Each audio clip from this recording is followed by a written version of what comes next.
कभी कभी एक छोटी सी गलती बहुत बड़ी गलती साबित होती है। कैसे अवामी गवर्नेंस और वोटिंग प्रोजेक्ट्स खराब भी कर सकती है। एप कॉइन लॉन्च हुआ तो सबको यकीन था कि एप कॉइन इथेरियम जैसी तारीख दोहराएगा, लेकिन फिर हमने एक साल के दौरान इसे नीचे जाते देखा।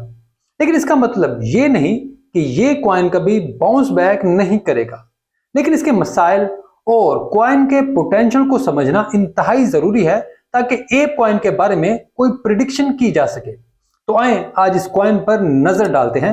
लेकिन सबसे पहले सबसे अहम बात, मैं आपका फाइनेंशियल एडवाइजर नहीं हूं। मैं हूं अली रेहान और आप देख रहे हैं crypto Baba. So let's dive in bike.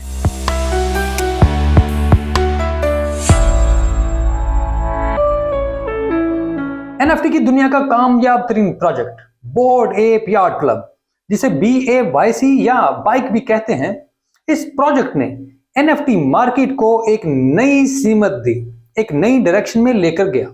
Ethereum पर लॉन्च इस प्रोजेक्ट ने पिछले बुल रन में इतनी कामयाबी हासिल की कि कोई सोच भी नहीं सकता था। लेकिन अब हाल यह है कि बाइक अपनी फ्लोर प्राइस भी मेंटेन नहीं रख सका, बल्कि फ्लोर प्राइस कम होकर 55 इथेरियम तक पहुंच गई है। फिर इनके कई प्रोजेक्ट्स में इन्वेस्टमेंट्स भी तबाह हो गई हैं। मार्च 2022 में बाइक ने अपना एप कॉइन भी लॉन्च कर दिया, जिससे लोगों को बहुत ज्यादा उम्मीदें थी। फिर इन्होंने अपनी प्ले टू अर्न गेम और गेम एनएफटी मार्केट प्लेस भी बनाई ताकि एक पूरी मेटावर्स कायम हो सके। लेकिन एक एक करके इनके तमाम प्रोजेक्ट्स नाकाम होते गए।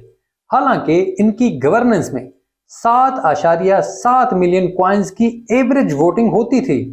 तो इससे आप अंदाजा लगाएं कि कितनी बड़ी तादाद में इनकी एक्टिव कम्युनिटी मौजूद है। फिर भी इसने कुछ ऐसे फैसले किए जिससे आज बाइक का यह हाल है। यह कहानी शुरू होती है अप्रैल 2022 में, जब इनकी गेम को बुरी तरह नाकामी का सामना करना पड़ा। इथेरियम चेन पर स्पीड इतनी कम थी और गैस फीस इतनी ज्यादा थी कि गेम खेलने का कोई फायदा ही नहीं था। जितने पैसे आप मुमकिन तौर पर कमा भी सकते थे, तो इससे ज्यादा पैसे आपको देने पड़ रहे थे। ऐसे में गेम कोई क्यों खेलता। फिर इनके कॉइन एप का यूज केस भी बहुत महदूद था, क्योंकि यह सिर्फ गवर्नेंस और वोटिंग के लिए इस्तेमाल होता था। इसके जरिए फीस अदा नहीं हो सकती थी। इसी वजह से वोटिंग शुरू हुई कि बाइक को इथेरियम की मेन चेन से हटाकर साइड चेन बना दिया जाए।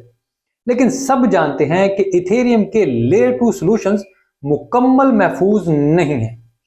लेयर 2 सॉल्यूशंस के मसाइल की वजह से टोकन होल्डर्स ने यह प्लान मुस्तरद कर दिया।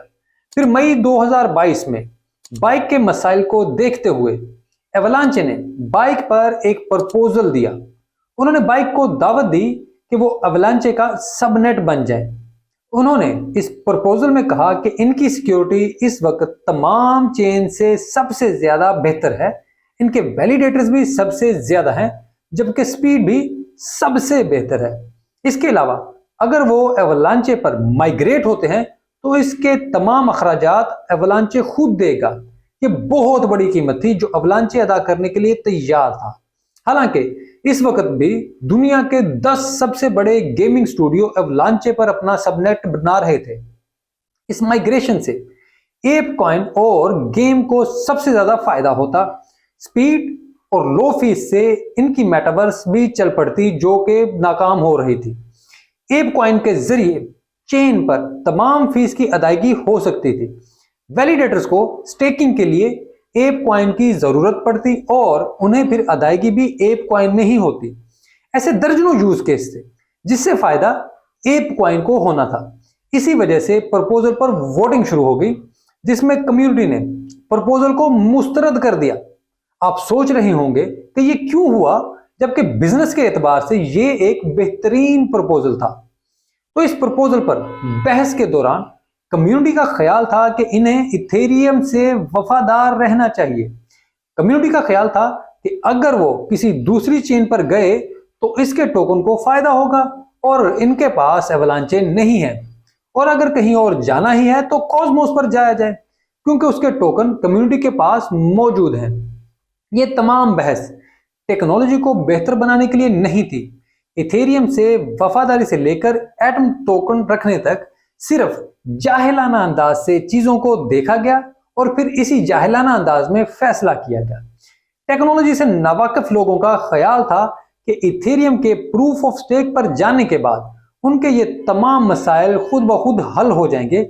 अब आप इससे अंदाजा लगाएं कि कम्युनिटी इथेरियम की बुनियादी टेक्नोलॉजी को भी नहीं समझती थी, लेकिन वो इतना अहम फैसला कर रही थी।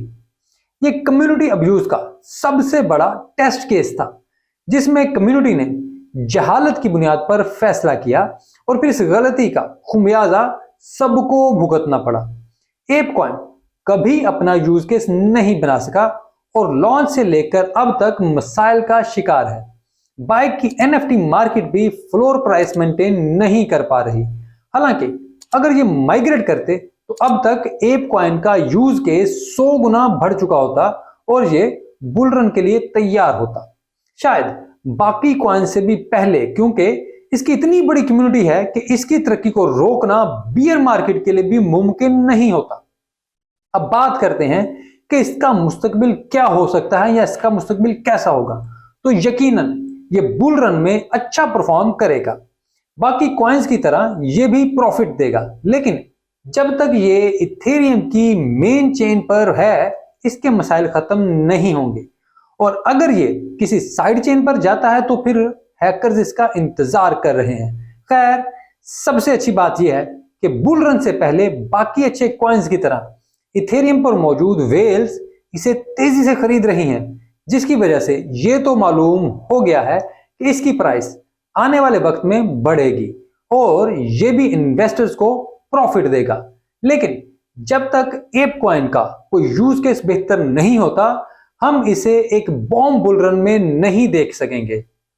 मैं उम्मीद करता हूं कि आपको ये वीडियो अच्छी लगेगी और आप इसे लाइक और कमेंट में अपनी राय जरूर देंगे, क्योंकि आपकी राय मेरे लिए बहुत मोहतरम है। इसको पढ़कर मैं बहुत कुछ सीखता भी हूं, गलतियों की निशानदेही पर आपका मशकूर भी हूं और अपनी गलतियों को सुधारने की कोशिश भी करता हूं। अपने काम को बेहतर बनाने में लगा रहता हूं। अगर आपने अब तक मेरे चैनल को सब्सक्राइब नहीं किया तो मेहरबानी फरमाकर ये काम भी जरूर कर दें, क्योंकि आपके बगैर मैं अधूरा हूं। मैंने पहली वीडियो बनाई तो कभी उम्मीद नहीं थी कि 3100 सब्सक्राइबर्स हो जाएंगे, लेकिन ये हो गया और आप सब लोगों की मदद की वजह से हुआ और आप लोगों की मदद की वजह से ये और बढ़ भी रहे हैं।